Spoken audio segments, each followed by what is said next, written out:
बिस्मिल्लाहिर्रहमानिर्रहीम। आज का दिन बड़ा बिजी दिन था, बहुत ही बिजी दिन था।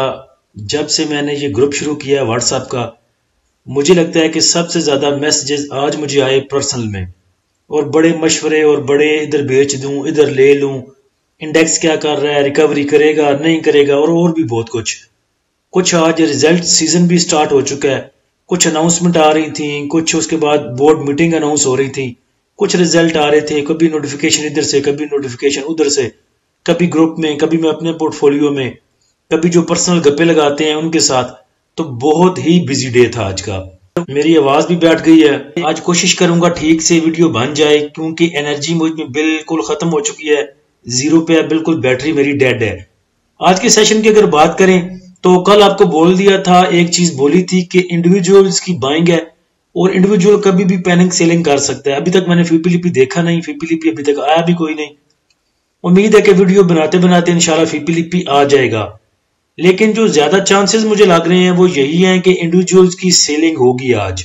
इंडेक्स की आज की ओपनिंग अगर देखें तो वो पॉजिटिव ओपनिंग थी तकरीबन 172 पॉइंट के साथ। उसके बाद इंडेक्स ने आज का हाई बनाया 70,645 पे, जिधर इंडेक्स ने 312 पॉइंट गेन किए थे। उसके बाद इंडेक्स ने करेक्शन ली और लो बनाया 69,783 पे, जिधर इंडेक्स ने 550 पॉइंट लूज किए।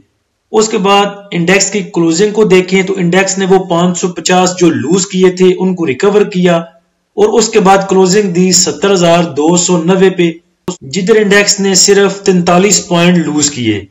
ओवरऑल वॉल्यूम की बात की जाए तो 237 मिलियन के वॉल्यूम ट्रेड हुए KSE 100 इंडेक्स में, जो कि कल से ज्यादा है। कल तकरीबन 221 मिलियन के वॉल्यूम ट्रेड हुए थे।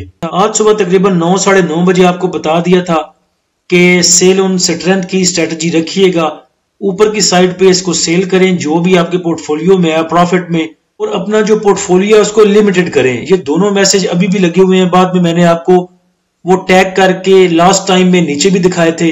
जब माल को निकालना था तब बोल दिया था कि सेलिंग करें, मैंने खुद भी सेल किया और तकरीबन 75% अपनी सिक्योरिटीज मैंने रिलीज की। सिर्फ 25% दो स्टॉक मेरे पास रह गए थे जो रेड में थे, बाकी कोई भी पॉजिटिव स्टॉक ग्रीन में स्टॉक मैंने अपने पोर्टफोलियो में नहीं छोड़ा। वो इसलिए किया था कि जब इंडेक्स ने अपना हाई बनाया था तकरीबन 70,645 पे, उस टाइम मेरे तकरीबन 3-4 स्टॉक 5 कह लें वो ग्रीन में थे। जब मैंने देखा कि इंडेक्स सस्टेन नहीं कर रहा और नीचे जाने के फिराक में है, तब मैंने अपने तमाम स्टॉक जो थे, जो प्रॉफिट में थे, जो मुनाफा मुझे नजर आ रहा था और मेरी बाइंग की तरफ चल पड़े थे, वो सारे मैंने रिलीज कर दिए, क्योंकि मैं इतनी हाई साइड पे रिस्क नहीं लेना चाहता था। और डेली बेसिस पे आपको भी यही समझाता हूं, कल की वीडियो देख लें, परसों की वीडियो देख लें, यही बोलता था कि अपनी बाइंग से थोड़ा ऊपर का स्टॉप लॉस रखें, ताकि अगर आपकी बाइंग से नीचे जाने की कोई स्टॉक कोशिश करे तो वो सेल आउट हो, कैश आपके पास आ जाए और किसी नए स्टॉक में एंट्री ली जा सके। उसके बाद जब इंडेक्स ने 500 पॉइंट लूज किए, तब भी आपको दिलासा दिया था कि इंडेक्स कहीं नहीं जा रहा, इंशाल्लाह ये पॉइंट रिकवर हो जाएंगे, और अल्हम्दुलिल्लाह उसके बाद इंडेक्स ने आपको वो पॉइंट रिकवर करके भी दिए। उसके बाद जब सब कुछ सेल करके पोर्टफोलियो में पैसे रख के आप बैठे होते हैं, उस टाइम भी ज्यादा स्टॉक को अप्रोच नहीं किया जा सकता। मैंने आज क्या किया, तमाम स्टॉक रिलीज किए। उसके बाद एंग्रो की बाइंग लगाई थी मैंने 352 पे। उसके बाद थोड़ा सा साजगार को बाय किया, क्योंकि साजगार बहुत अपसाइड मूव दे रहा था। उसके बाद मीजान बैंक की अनाउंसमेंट आई, अच्छा रिजल्ट आया, लेकिन वो नीचे को जा रहा था। पता लग रहा था एक तो पॉइंट रिकवर कर जाएगा इंडेक्स, दूसरे नंबर पे फंडामेंटल स्ट्रॉन्ग स्टॉक है मीजान बैंक, ये रिकवर कर जाएगा। तो मैंने क्या किया, मीजान बैंक में एंट्री ली, मीजान बैंक भी बाय किया, और जो एंग्रो की मैंने बाइंग लगाई थी वो मैंने ऑर्डर कैंसिल कर दिया। मैं नहीं चाहता था कि चू चू का मुरब्बा इकट्ठा किया जाए। एक दो स्टॉक में आप अच्छी ट्रेड ले लें तो मेरे ख्याल से 4 स्टॉक की कसर आपका एक स्टॉक निकाल सकता है। आज दिन में बहुत से क्वेश्चन आए, जैसा कि पहले मैंने आपको बताया, ये क्वेश्चन 5:40 का इंडेक्स क्लोज होने के बाद का। कोई भाई है हमारे ग्रुप में, वो पूछ रहे हैं कि अगर डे ट्रेड करनी हो तो किन स्टॉक में करनी चाहिए। कुछ लोग कहते हैं कि जिस स्टॉक में डेली 1 करोड़ वॉल्यूम लगे इसमें डे ट्रेडिंग करनी चाहिए। तो देखें, सिर्फ एक चीज को लेके आप किसी भी कंक्लूजन तक नहीं पहुंच सकते। बहुत सी चीजें मिला के देखनी पड़ती हैं, थोड़े से टेक्निकल्स देखने पड़ते हैं, थोड़ी सी इंडेक्स की मूव देखनी पड़ती है, थोड़ी सी सियासत देखनी पड़ती है कि आपका मुल्क किस तरफ जा रहा है, फाइनेंशियली चीजों को देखना पड़ता है। सब चीजें सामने रख के फिर आप ट्रेड ले सकते हैं। वैसे ब्लाइंडली ट्रेड लेनी हो तो जिसमें मर्जी घुस जाए। स्टॉक कौन सा आगे लाके भाग खड़ा होता है कि नहीं नहीं मैंने बाय नहीं होना। कोई भी चीज है आप बाइंग लगाएंगे वो आपके पोर्टफोलियो में आ जाएगा, ये तो मसला ही कोई नहीं। लेकिन अगर आपने अच्छी ट्रेड लेनी है तो उसके लिए तमाम चीजों को सामने रखना जरूरी है। अब अगर सिर्फ इस चीज को देख लें कि 1 करोड़ वॉल्यूम जिसको लगे, इसकी मिसाल मैं आपको आज ही देता हूं। एफएफसी ने सुबह अपना हाई बना लिया था तकरीबन 10:15 बजे, तब इसने अपना हाई बनाया 21 रुपए और 10 पैसे का। उसके बाद आज टोटल डे में इसमें जो वॉल्यूम जनरेट हुए हैं वो हुए हैं 18 मिलियन के, यानी कि 1 करोड़ और 80 लाख के। क्लोजिंग इसकी आई है 20 रुपए 26 पैसे पे। एफसीसीएल को देखें तो ये जो लाइन है ये कल की है, उसके आगे जो 1 2 3 4 5 6 7 कैंडल्स हैं ये आज की हैं। अगर आपका 1 करोड़ वॉल्यूम का फार्मूला इस पे अप्लाई किया जाए तो पहले घंटे में इसमें वॉल्यूम ट्रेड हुए थे तकरीबन 3.5 मिलियन के। उसके बाद अगले घंटे में इसमें वॉल्यूम आए तकरीबन 6.5 मिलियन के, टोटल 10 मिलियन के, यानी कि 1 करोड़ वॉल्यूम इसका उस टाइम तक आ चुका था। अब 1 करोड़ के बाद अगर आपने एंट्री लेनी है, उस टाइम ये मूव कर रहा था 21 रुपए और 10 पैसे पे। अगर आप इस फार्मूले पे अमल करते 1 करोड़ वाले में, उधर आप एंट्री ले लेते। उस एंट्री के बाद देखें 3 कैंडल जिसमें रेड बनी और इसने क्लोजिंग दी 20 रुपए और 24 पैसे में। अगर आप सिर्फ वॉल्यूम को देख के चलेंगे तो 1 करोड़ वॉल्यूम सुबह 10 बजे तक ट्रेड हो चुके थे। उधर अगर इसमें डे ट्रेडिंग के लिए एंट्री ली जाती तो 21 रुपए 20 पैसे पे एंट्री लेके आप फिर एग्जिट कहां कर सकते थे इसमें। तो डे ट्रेडिंग के लिए सिर्फ एक फार्मूला नहीं चलता, बहुत सी चीजों को मिला के देखना पड़ता है। सेक्टर वाइज अगर देखें तो कमर्शियल बैंक्स ठीक ठाक पिटे आज।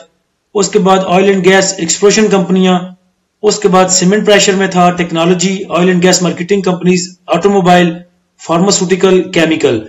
और अगर पिछले 5 सेशन का आप फीपीलीपी देखें, जो ईद से पहले के 2 सेशन थे और ईद के बाद के 3 सेशन, इन 5 सेशन को अगर मिला के देखें तो कमर्शियल बैंक्स को सबसे ज्यादा बाय किया था फॉरेन इन्वेस्टर ने तकरीबन 3.48 मिलियन का, और सबसे ज्यादा कमर्शियल बैंक्स को बेचा था बैंक्स ने तकरीबन 5.41 मिलियन का।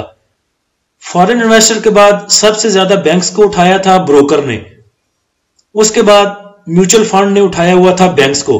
तो पिछले 5 सेशन में सबसे ज्यादा बाइंग की कमर्शियल बैंक्स में आपके फॉरेन इन्वेस्टर ने, ब्रोकर ने और म्यूचुअल फंड ने।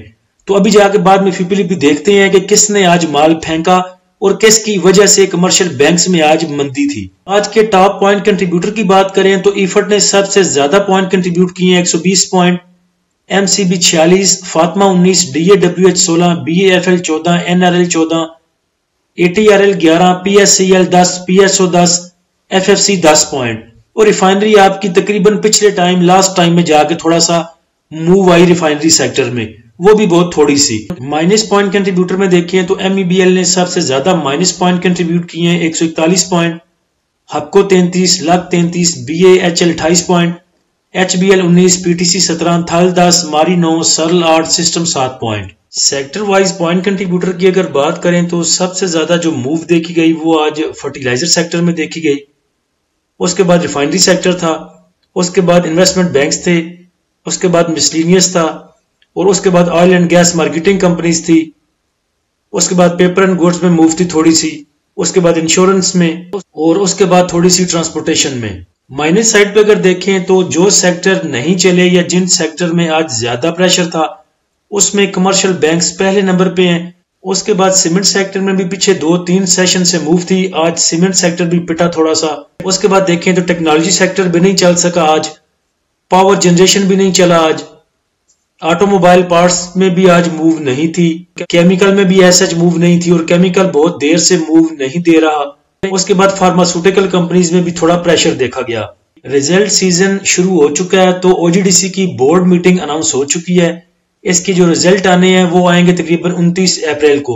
उसके बाद लाल पीर साहब की जो बोर्ड मीटिंग है वो अनाउंस हो चुकी है और ये होना करार पाई है 26 अप्रैल को।